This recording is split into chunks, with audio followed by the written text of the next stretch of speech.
I don't know if you guys remember a previous video, but a spark plug failed and took out my new engine. It chopped up a piston, a head, and I think the cylinder wall a little bit of the brand new engine. It was just stupid. Like 2.5 weeks, I was doing park throttle tuning and the spark plug fell apart in the cylinder. But thanks to Texas Speed, we have a 427 cubic inch engine. Forced Induction Interchiller is sending me the stage 2 interchiller for this. We were using the active, which was fine. It kept it a little cool, but this thing needs the stage 2 setup, so we're pivoting to that to get 50-degree under temperatures. And yeah, I think this is what we're gonna take. I think if we can squeeze it in, I'm gonna get this bad boy done for LS Fest, and you guys are gonna see the wagon resurrect it. And that's what, September 10th to the 12th, down in Bowling Green, Kentucky. So if you guys are gonna be there, I'll see you then. What? Come on, we gotta do an intro for this video. Occupado. All right, I need you to do something real quick. All right. Hey guys, welcome to the channel. Today's video we're focusing on Andrew's CTS-V Wagon with the built engine, Common 2650, interchiller, you know, bunch of big parts. I just finished it up, ready to go. Now we're gonna go to you're gonna see the build today, everything that I've done to get it to this point, and then it's ready for the dyno. And then he's supposed to leave tomorrow. Yeah. And it is 4:15. Yeah. And it's got to go in the dyno still. Yeah. So we're cutting it a little close, but I think we'll be all right. Let's get to the video. Is this mine? Yes. Oh boy. Man, it's only a 5.3. It's f***ed up, dude. Yeah. Well, we'll try to make the best out of it. Did you see the Kong blower? It's all blown over. Yeah, Kong blower and lid.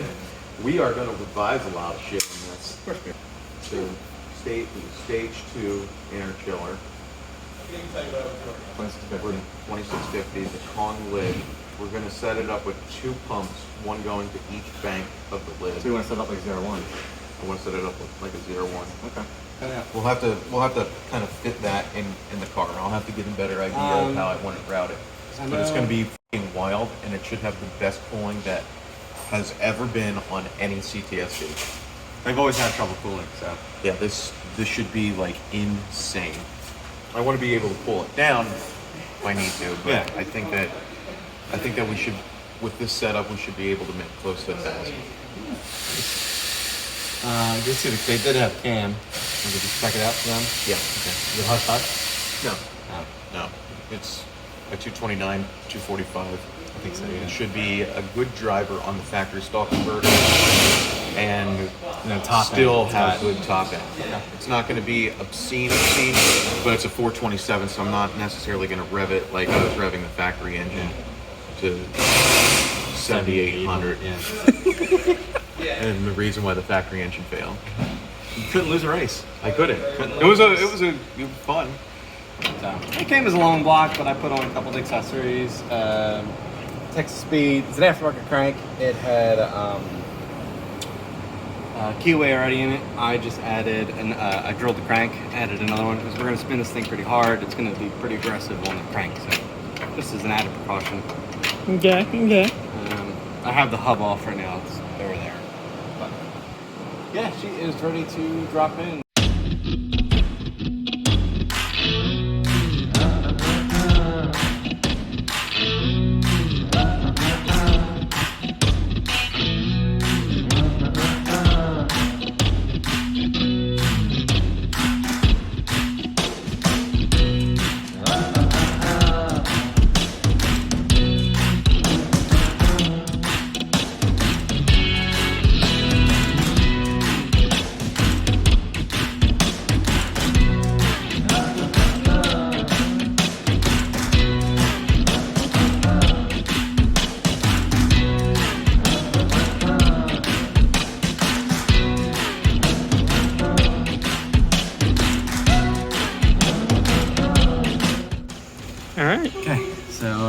Torque down the 89 inch-pounds, they call for. Got blue Loctite on the bolts. I'm gonna let it sit for just a sec, and then I'll double check everything, and then the blower is on. Figure it out yet? What? Yes, you figure it out. Figure what out? Blower's on. You bolt it down. Yeah. How? LS3 plates. L3, LS8 are the same. What bolts did you use? The ones provided in the forced induction kit. They're longer. I was hoping that you weren't going to be like the factory ones. No, I don't even have the factory ones. I mean, Vagon provides these, but they're not long enough. Yeah, it's got to be about 10 millimeters longer. Yeah, they're in. With blue Loctite, 89 inch-pounds. I know. I want to check In it. sequence. Why do you think I had the paper out? Got to double check. This fucking guy. So, crispy bacon update real quick. We're getting there. I mean, we got a blower belt on it. It's just the fun part now of getting all the lines how I want it and what adapters we need, and there's a lot of little stuff. Okay. Like I could probably fire it if I threw the lid on and everything, and then we just wouldn't have a intercooler system, but I'm trying to figure out how to route it efficiently and not have an issue. He's down like 4 or 5 states away. Yeah, like 700 miles. Let's just go distance. Yeah. Like close to 800 miles. Driving? It is not a fun drive. Hey, you did it. Twice. Yeah, have fun. Yeah. But yeah, anyone who's ever seen the engine bay of the CTS-V, which obviously most people have if you're watching this video, it's tight. Yeah, they're tight to begin with, and adding 4 lines because this is a dual pass lid. It's a very nice lid. The brick is huge, and it will work. It's just getting everything incorporated and having it working, not melt on anything, and look half decent is a really tough job. Yeah. And you have 10 days. Yes. I came out and he just started drilling. It's his lid, he can do it. So we're using the Kong lid, which is a very nice piece. It has a huge brick, but one of the problems is you put such a big brick in here that your intake air temperature sensor reading the manifold temp is not very good compared to the factory LSA blower. So what I'm trying to do is sink the sensor in further in order to get a more accurate reading. Otherwise, we tend to put them in the blower itself in the runners. But I want to experiment, and my car is a perfect one to experiment on because I'm not doing this to a customer's car. So the sensor was only coming to be about, that far in, so not very deep into the airflow. But by sinking it in further, look at that. Now we're in the airflow. Yeah. So we're modifying my box. Wait, is that going to get demonetized? Well, only if you say that we enlarged the hole. Oh, then I'm not going to say that. We enlarged the hole. And so what we're doing here is I'm going to run 2 separate circuits through this car, which is going to be one that goes to the interchiller, or if it was a regular car, it would go to the heat exchanger, only that. And that way, flow of the heat exchanger or interchiller is not affected by the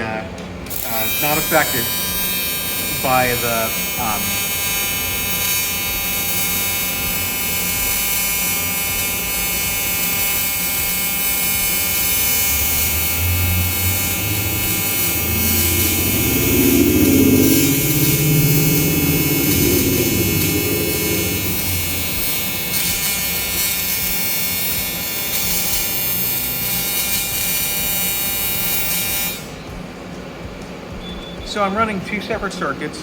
One that's going to go with just the heat exchanger or interchiller. We're using an interchiller to cool things down. And that way that the heat exchanger or interchiller does not restrict any flow to the intercooler brick inside of the lid. And that intercooler brick, of course, being the Kong lid, which has the super duper intercooler brick, it splits off into 2 entrances, 2 outlets, 2 inlets, 2 outlets, and we're going to use a pump on each of those. So we're going to have 3 pumps, a bunch of different inlets and outlets on the box. It's going to be wild. It's going to look insane. We'll let Noah get back to it.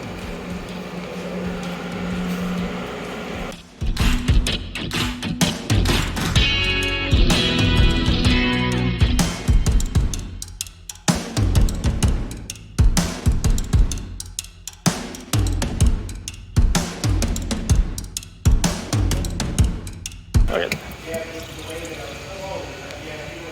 Cool. Okay, so this is what I was saying earlier.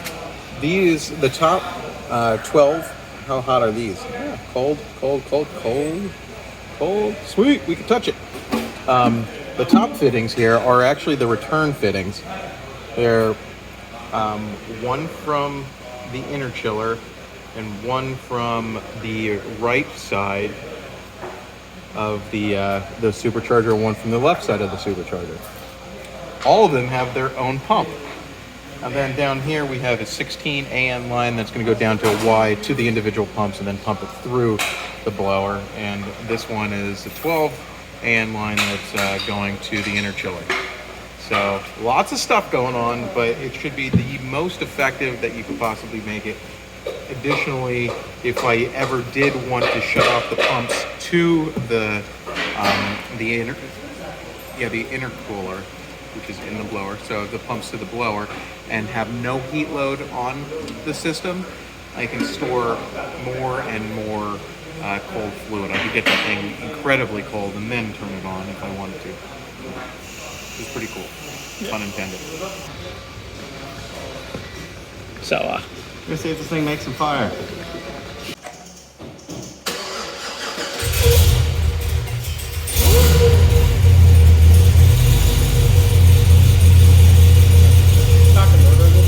Yeah, stainless work sounds good. It sounds good. It's not too loud. I have to dump the tip, but and I don't. Yeah, stainless work screwed this in for me. They're like, Andrew, you've been a good customer of ours for a long time. I know that you haven't had the wagon, and it's got stainless works headers on it. That's actually the piece that I bought stainless works headers to start my direct relationship with stainless works a long time ago for this. And, we got the complete system now. So that's the stainless works cap bender. Now, give it a little rep. Like they did this before, but without me.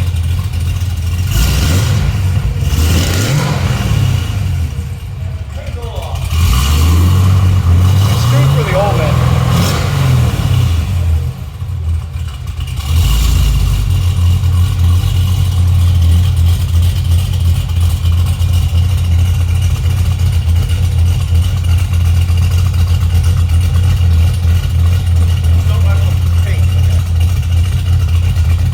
Wow, that's thick. It's like really, really on there. Oh my god. It's been a long time. Like this thing came back alive for like 2 or 3 weeks, like 2 weeks, something like that, and then a spark plug failed and been dead. loud. What? It's gonna be loud. It's gonna be loud? Yes. Okay. It's windy. It's gonna be loud. Well, it's so loud. It's really really cold. Really loud, really cold. This is like ice cold. In fact, there might be a little bit like get it on here. See it on this side because it's blowing hot air on that side, but yeah, that's really cool.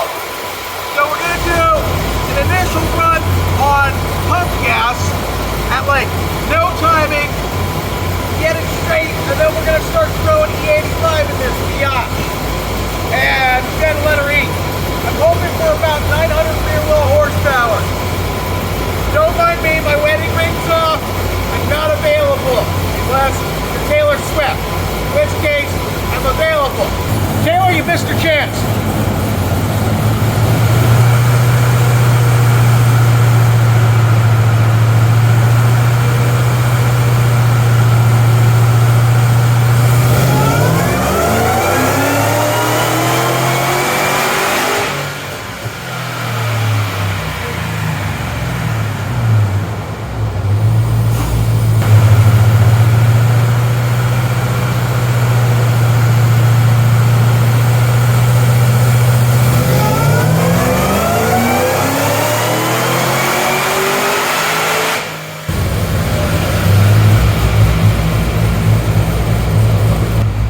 think we're gonna actually have to slow this blower down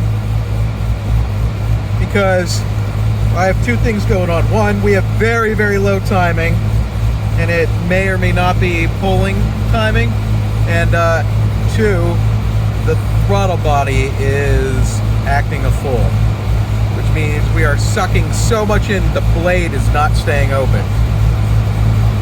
So we got some fun things going on. So we have to pause for a second because we're going to swap out the throttle body. I haven't run this thing in basically 3 years. There was a month in there because I checked the timestamp yesterday where I ran it from January 20th to February 19th before the spark plug like destroyed itself, and chopped up the cylinder, and I said this and called it all quits. Well, so I had the old boosted Nick Williams 102 throttle body, which is not as good as the new 103 stuff. So I'm getting the 103, and we're going to throw that thing on and not have throttle body issues.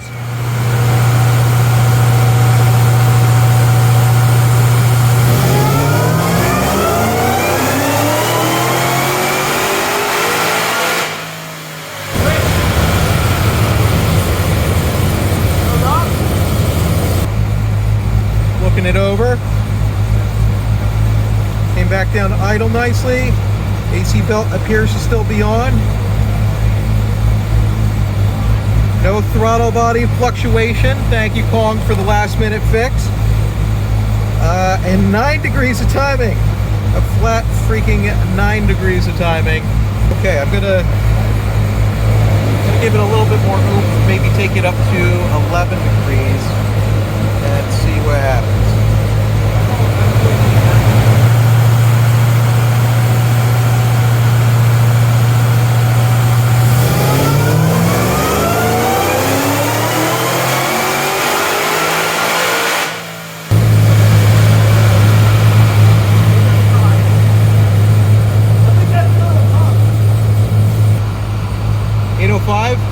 At pump gas. Okay, we're gonna swap it out to E85 now. All right.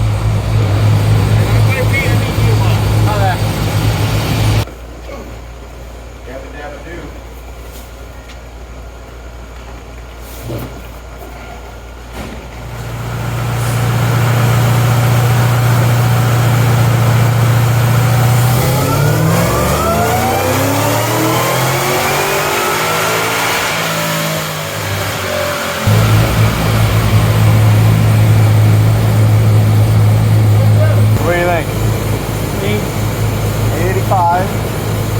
Spice in it. I think we'll see 9 this time. I think we'll end with 950, 960, somewhere around there.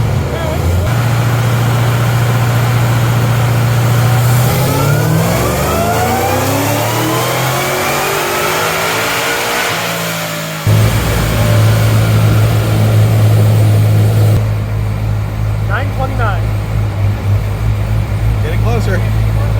Woo! I'm nervous. Okay. Heat soak pull, because I'm not going to play those games with the hero pull.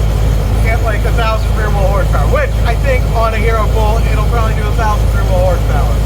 Heat soak pull, 946. But you guys probably haven't heard it from the backside, so let's do it from the back. That's what she said.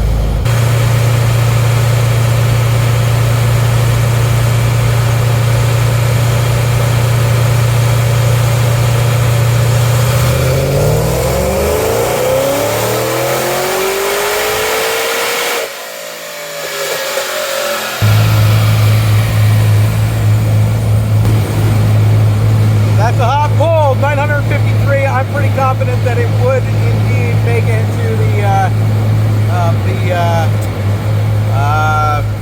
1,000 rear wheel horsepower if we give it a cool down and maybe try to like do some tricks like add a little bit more timing. But I'm going to stick with 953.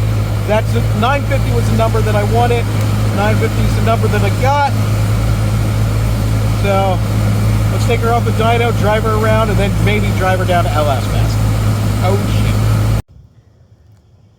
So we took it right off the dyno. I'm wearing my Super CSP shirt today because I'm down in Bowling Green, Kentucky already for LS Fest East. That's September 10th to the 12th, which is today.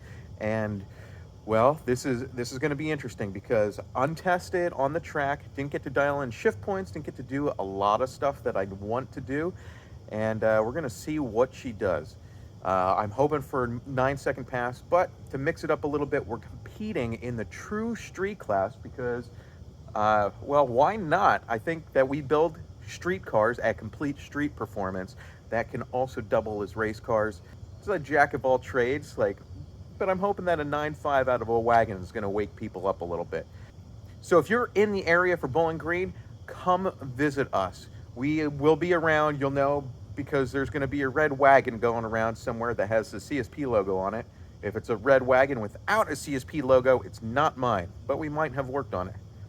So I'll see you guys there. And if I don't see you there, well, you'll see me here.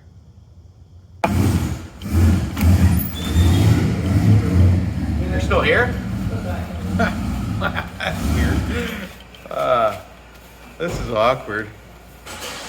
Okay.